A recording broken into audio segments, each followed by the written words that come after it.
Chapter 8 Local Governments Introduction. In a democracy, it is not sufficient to have an elected government at the center and at the state level. It is also necessary that even at the local level, there should be an elected government to look after local affairs. In this chapter, you will study the structure of local government in our country. You will also study the importance of the local governments and ways to give them independent powers. After studying this chapter, you will know number 1, the importance of local government bodies, number 2, the provisions made by the 73rd and 74th Amendments, and number 3, functions and responsibilities of the local government bodies. Why local governments? Geeta Rathore belongs to Jamunia Tab Gram Panchayat, Sihor district, Madhya Pradesh.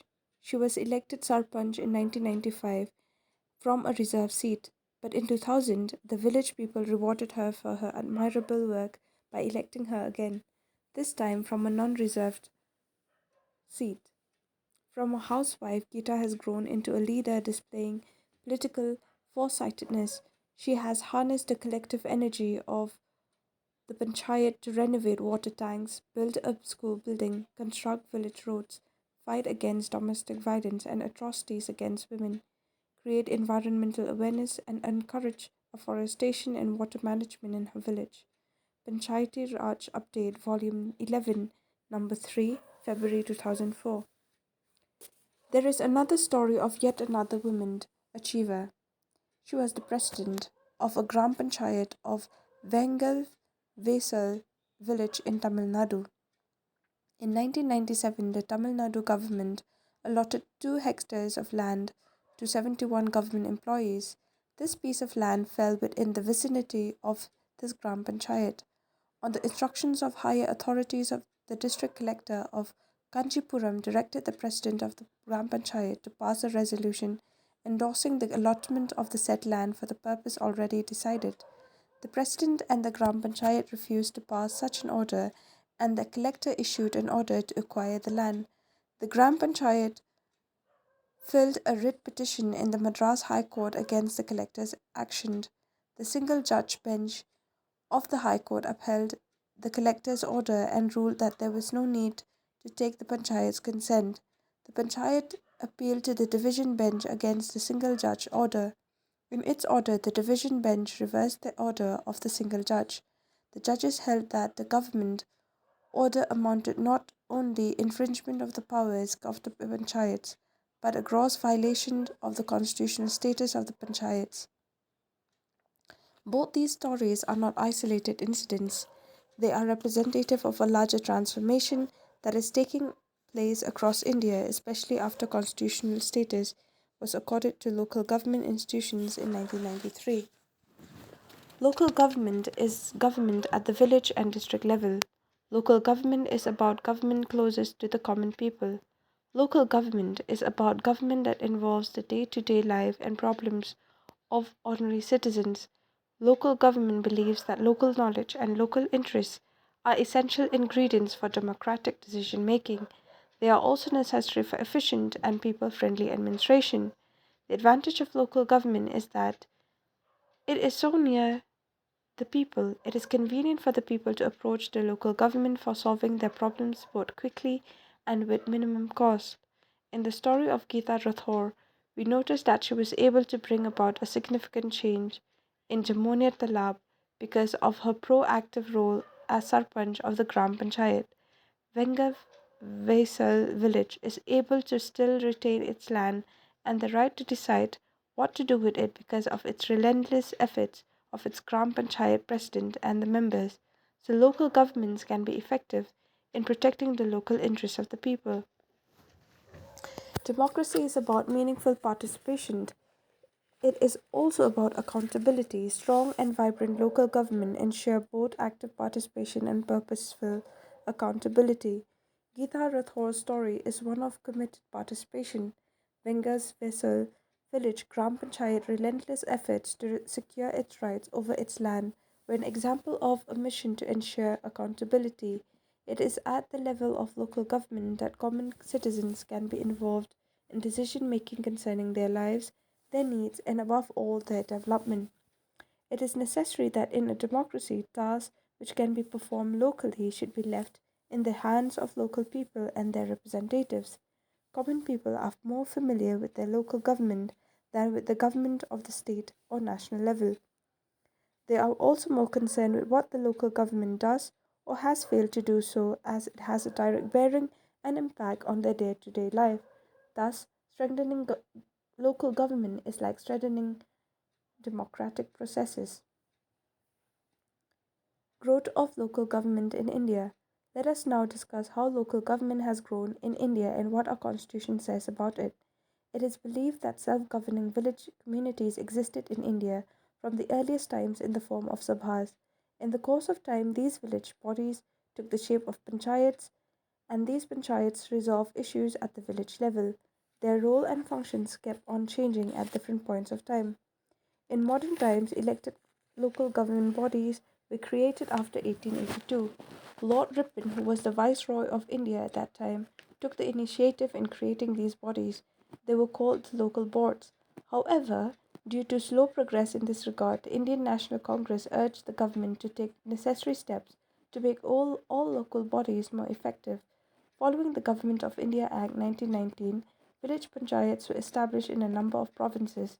This trend continued after the Government of India Act of 1935.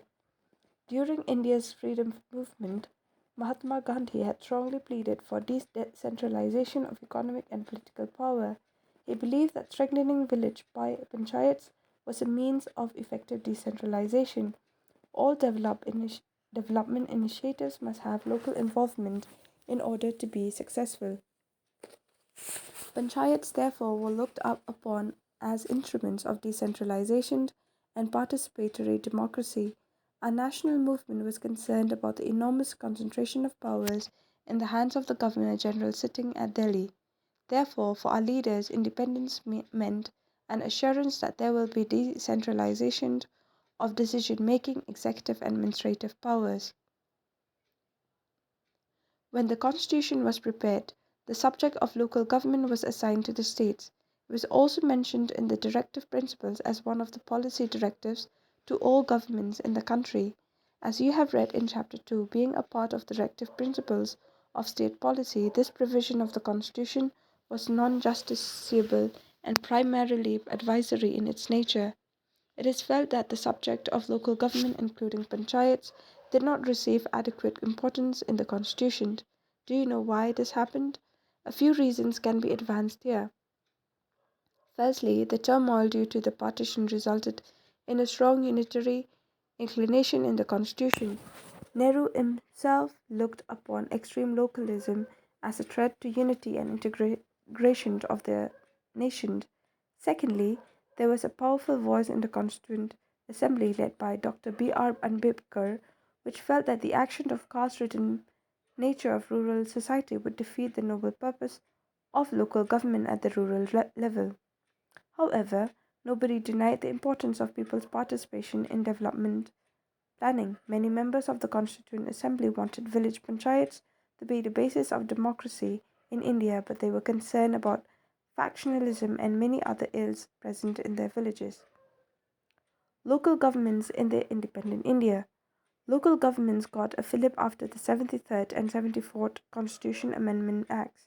But even before that, some efforts in the direction of developing local government bodies had already taken place. First in the line was the Community Development Program in 1952, which sought to promote people's participations in local government development in a range of activities. In this background, a three-tier Panchayati Raj system of local government was recommended for the rural areas. Some states adopted the system of elected local bodies around 1960, but in many states, these local bodies did not have enough powers and functions to look after their local development. They were very much dependent on the state and central governments for financial assistance. Many states did not think it necessary to establish elected local bodies. In many instances, local bodies were dissolved and the local government was handed over to government officers. Many states and indirect elections to most local bodies In many states, elections at the local bodies were postponed from time to time. After 1987, a thorough review of the functioning of local government institutions was initiated. In 1989, the P.K. Thugon Committee recommended constitutional recognition for the local government bodies, a constitutional amendment to provide for periodic elections of to local government institutions and enlisted of appropriate functions to them along with funds and recommended 73 and 74th Amendments. In 1989, the central government introduced two constitutional amendments. These amendments aimed at strengthening local governments and ensuring an element of uniformity in their structure and functioning across the country. Later in 1992, the 73rd and 74th constitutional amendments were passed by the Parliament. The 73rd is about rural local governments, which are also known as Panchayati Raj institutions, and the 74th Amendment made the provisions relating to urban local government. The 73rd and 74th Amendments came into force in 1993. We have noticed earlier that local government is a state subject. States are free to make their own laws in this subject, but once the constitution was amended, the states had to change their laws about local bodies in order to bring these in conformity with the amended constitution. They were given 1 year's time for making necessary changes in their respective state laws in the light of these amendments. 73rd Amendment. Let us now examine the changes brought by the 73rd Amendment in Panchayati Raj institutions. Three-tier structure. All states now have a uniform three-tier Panchayati Raj structure. At the base is the Gram Panchayat. A Gram Panchayat covers a village or group of villages. The intermediary level is the Mandal.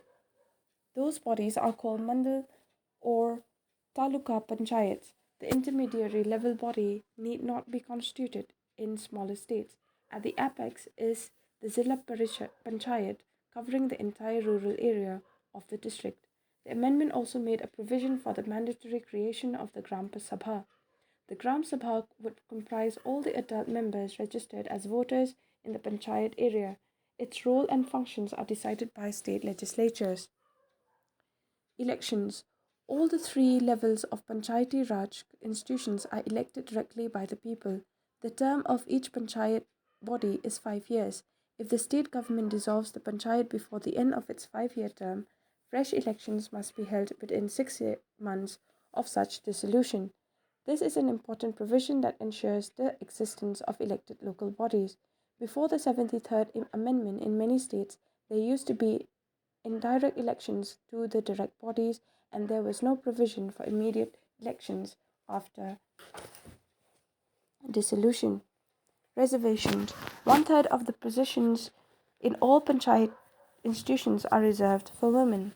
Reservations for scheduled caste and scheduled tribe are also provided at all three levels in proportion of their population. If the states find it necessary, they can provide for reservations for OBCs. It is important to note that these reservations apply not merely to ordinary members in the panchayats but also to positions of the chairpersons or adhyakshas at all three levels. Further, reservation of 1/3 of seats for women is not merely in the general category all seats but also within the seats reserved for scheduled castes, scheduled tribes, and backward caste. This means that a seat may be reserved simultaneously for a women candidate and one belonging to the scheduled caste or scheduled tribe. Thus, a sarpanch would have to be a Dalit woman or an Adivasi woman. Transfer of subjects. 29 subjects, which were earlier in the state list of subjects, are identified and listed in the 11th schedule of the Constitution. These subjects are to be transferred to the Panchayati Raj institutions. These subjects were mostly linked to the development and welfare functions at the local level. The actual transfer of these functions depend upon the state legislation. Each state decides how many of these 29 subjects would be transferred to the local bodies. Article 24(3)(g) powers says that powers, authority, and responsibilities of panchayats, the legislature of a state may, by law, endow the panchayats with such powers and authority with respect to the matters listed in the 11th schedule. The provisions of the 73rd Amendment were not made applicable to the areas inhabited by the Adivasi population in many states of India. In 1996, a separate act was passed extending the provisions of the panchayat system to these areas. Many Adivasi communities have their traditional customs of managing common resources such as forests and small water reservoirs, etc. Therefore, the new act protects the rights of these communities to manage their resources in ways acceptable to them. For this purpose, more powers are given to the Gram Sabhas for these areas, and elected village panchayats have to get the consent of the Gram Sabha in many respects. The idea behind this act is that local traditions of self government should be protected while introducing modern elected bodies. This is only consistent with the spirit of diversity and decentralization. State election commissioners. The state government is required to appoint a state election commissioner who would be responsible for conducting elections to the Panchayati Raj institutions. Earlier, this task was performed by the state administration and which was under the control of the state government. Now, the office of the state election commissioner is autonomous like the election commissioner of India. However, the state election commissioner is an independent officer and is not linked to, nor is this officer under the control of the Election Commission of India. State Finance Commission. The state government is also required to appoint a state finance commission once in 5 years. This commission would examine the financial position of the local government in the state. It would also review the distribution of revenues between the state and the local governments on the one hand and between rural and urban local governments on the other. This innovation ensures that tra- that translocation of funds to the rural areas governments would not be a political matter. The 74th Amendment. As we mentioned earlier, the 74th Amendment dealt with urban local bodies or Nagar Palikas. What is an urban area? It is very easy to identify a big city like Mumbai or Kolkata, but it is not very easy to say this about some very small urban areas that are somewhere between a village and a town. The Census of India defines an urban area as having a minimum population of 5,000, at least 75% of male working population engage in non-agricultural populations, and a density of population of at least 400 persons. As per the 2011 census, about 31% of India's population lives in urban areas. In many ways, the 74th Amendment is a repetition of the 73rd Amendment, except that it applies to urban areas. All the provisions of the 73rd Amendment relating to direct elections, reservation transfers of subject, State Election Commission, and State Finance Commission are incorporated in the 74th Amendment also and thus applied to Nagar Palikas. The Constitution also mandated the transfer of a list of functions from the state government to the urban local bodies. These functions have been listed in the 12th schedule of the Constitution. Implementation of the 73rd and 74th Amendments. All states have now passed a legislation to implement the provisions of the 73rd and 74th Amendments. During the 10 years since these amendments came into force, most states have had at least two rounds of elections to the local bodies. States like MP, Rajasthan, and a few others have in fact held three elections so far. Today, there are more than 600 Zilla Parishads and about 6,000 block or intermediary panchayats and 2,40,000 gram panchayats in rural areas and over 100 city corporations, 1,400 town municipalities, and over 2,000 nagar panchayats in urban India. More than 32 lakh members are elected to these bodies every 5 years. Of these, at least 13 lakhs are women. In the state assemblies and parliament put together, we have less than 5,000 elected representatives. With local bodies, the number of elected representatives has increased significantly. 73rd and 74th Amendments have created uniformity in the structures of Panchayati Raj and Nagar Palika institutions across the country. The presence of these local significant achievements and would create is by itself a significant achievement and would create an atmosphere and a platform for people's participation in government.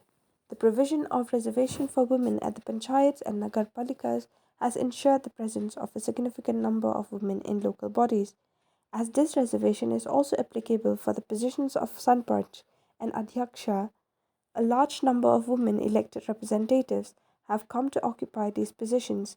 There are at least 200 women adhyakshas in Zilla Parishads, another 2,000 women who are presidents at the block or taluka panchayats, and more than 80,000 women sarpanchas in gram panchayats.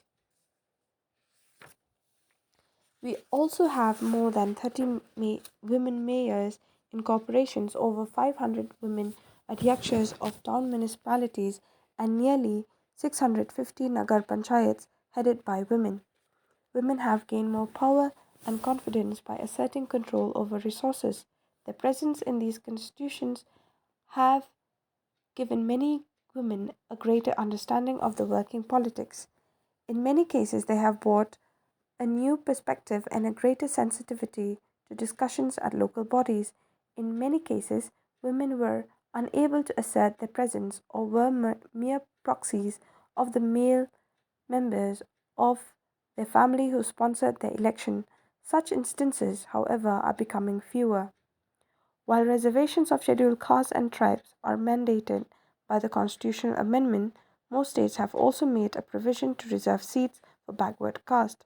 As the Indian population has 16.2% scheduled castes and 8.2% scheduled tribes, about 6.6 lakh elected members in the urban and local bodies hail from these two communities. This has significantly altered the social profile of the local bodies. These bodies have thus become more representative of the social reality they operate within. Sometimes this leads to tensions. The dominant social groups which controlled the village earlier do not wish to give up their power. This leads to intensification of struggle for power, but tension and struggle is not always bad. Whenever there is an attempt to make democracy more meaningful and give power to those who did not enjoy it earlier, there is bound to be some conflict and tension in society. The constitutional amendment assigned as many as 29 subjects to the local governments. All these subjects are related to functions linked to local welfare and development needs. The experience with the functioning of local government in the past decade has shown that local governments in India enjoy limited autonomy to perform the functions assigned to them. Many states have not transferred most of the subjects to the local bodies. This means that the local bodies cannot really function in an effective manner. Therefore, the entire exercise of electing so many representatives becomes somewhat symbolic. Some people criticize the formation of the local bodies because this has not changed the way in which decisions are taken at the central and the state level. People at the local body do not enjoy much powers of choosing welfare programs or allocation of resources. Bolivia is frequently cited as one of the most successful cases of democratic decentralization in Latin America. In 1994, the population the popular participation law decentralized power to the local level, allowing for the popular election of mayors, dividing the country into municipalities and crafting a system of automatic fiscal transfers to the new municipalities. Bolivia is divided into 314 municipal governments. These governments in Bolivia are headed by popularly elected mayors and a municipal council. Local elections occur nationwide every 5 years. Bolivian local governments have been entrusted with building local health and education facilities as well as maintenance of this infrastructure. In Bolivia, 20% of the nationwide tax collections are distributed among municipalities on a per capita basis. While these municipalities may levy taxes on motor vehicles, urban property, and large agricultural properties, fiscal transfers provide the bulk of the operating budget for those units. Local bodies have very little funds of their own. The dependence of local bodies on the state and central governments for financial support have greatly eroded their capacity to operate effectively, while rural local bodies raise 0.24 of the total revenues collected. They account for 4% of the total expenditure made by the government, so they earn much less and they spend. That makes them dependent on those who gives them grants. Conclusion. This experience suggests that local body governments continue to be agencies implementing the welfare and development schemes of the central and state government. Giving more power to local government means that we should be prepared for real decentralization of power. Ultimately, democracy means that power should be shared by the people. People in the villages and urban localities must have the power to decide what policies and programs they want to adopt. As you have studied earlier, democracy means decentralization of power and giving more and more power to the people. The laws about local governments are an important step in the direction of democratization, but the true test of democracy is not merely in the legal provisions but in the practice of those provisions.